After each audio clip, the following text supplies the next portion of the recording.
One of the key things we are doing is our sponsors are contributing some and ADFDEB is contributing some, and we will be making a donation of $10,000 to the Karume Institute of Science and Technology on Friday at the close of our conference.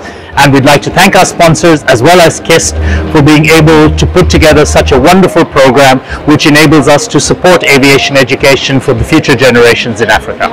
We try and provide an opportunity for the local students and the local youth to meet up with aviation stakeholders from around the world. Matarajio yetu makuu ni matatu. Kwanza kabisa ni issue nzima ya industrial linkage baina ya taasisi yetu na haya makampuni ambayo yapo hapa leo. Hapa leo tuna makampuni mengi ya makubwa ya ndege na airline na makampuni mengine mengi ambayo yanajihusisha na masuala ya aviation. Kama tumesikia, tuna kampuni ya Airbus, wawakilishi wake wapo hapa.